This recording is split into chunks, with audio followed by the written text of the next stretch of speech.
നമസ്കാരം. നിലമ്പൂർ നിയമസഭാ ഉപതെരഞ്ഞെടുപ്പിൻ്റെ വോട്ടെണ്ണൽ പുരോഗമിക്കുമ്പോൾ UDF സ്ഥാനാർത്ഥി ആര്യാടൻ ഷൗക്കത്ത് തന്നെയാണ് ഇപ്പോഴും മുന്നിട്ട് നിൽക്കുന്നത്. അദ്ദേഹം 30,000-ലധികം വോട്ടുകൾ നേടി ഇപ്പോഴും ലീഡ് ചെയ്യുകയാണ്. തൊട്ട് പിന്നിൽ ഉള്ളത് LDF സ്ഥാനാർത്ഥിയായ M. സ്വരാജാണ്. ഇവിടെ നമ്മൾ ശ്രദ്ധിക്കേണ്ടുന്ന ഏറ്റവും പ്രധാനപ്പെട്ട കാര്യം സ്വതന്ത്ര സ്ഥാനാർത്ഥിയായ PV അൻവർ കൂടുതൽ ലീഡ് നേടിയിട്ടുണ്ട് എന്നുള്ളതാണ്. ഓരോ റൗണ്ടിലും PV അൻവറിന് 10% വരെ വോട്ടുകൾ കൂടുതൽ ലഭിച്ചതായിട്ടാണ് ഒടുവിൽ ലഭിക്കുന്ന സൂചനകൾ വ്യക്തമാക്കുന്നത്. പക്ഷേ BJPയെ സംബന്ധിച്ചിടത്തോളം ഇപ്പോഴും അവർക്ക് നല്ലൊരു പ്രകടനം കാഴ്ചവെക്കാൻ അവിടെ കഴിഞ്ഞിട്ടില്ല എന്നുള്ളതാണ് വാസ്തവം. അടുത്ത റൗണ്ടുകളാണ് ഈ വോട്ടെടുപ്പിൽ ഏറ്റവും നിർണായകമായി മാറാൻ സാധ്യതയുള്ളത്. പോത്തുകൽ ഉൾപ്പെടെയുള്ള LDFന് മുൻതൂക്കമുള്ള പഞ്ചായത്തുകളുടെ വോട്ടുകളാണ് ഇനി എണ്ണുന്നത്. M. സ്വരാജ് ഉൾപ്പെടെയുള്ളവർ ഈ നാട്ടുകാരാണ് എന്നുള്ളതും ഒരു പ്രത്യേകത കൂടിയുണ്ട്.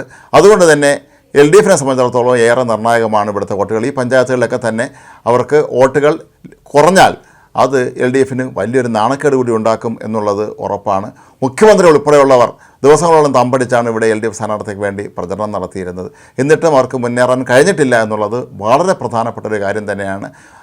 കഴിഞ്ഞ 2 തവണയും LDF സ്വതന്ത്രമായി മത്സരിച്ച PV അൻവറാണ് ഇവിടെ വിജയിച്ചിരുന്നത്. നേരത്തെ പതിറ്റാണ്ടുകളോളം UDFൻ്റെ കൈവശമുണ്ടായിരുന്ന നിലമ്പൂർ മണ്ഡലമാണ് 2014 അവർക്ക് നഷ്ടമായത്. 2016 ആര്യാടൻ ഷൗക്കത്ത് തന്നെയായിരുന്നു സ്ഥാനാർത്ഥിയായിരുന്നത്. 2021 VV പ്രകാശായിരുന്നു സ്ഥാനാർത്ഥിയായിരുന്നത്.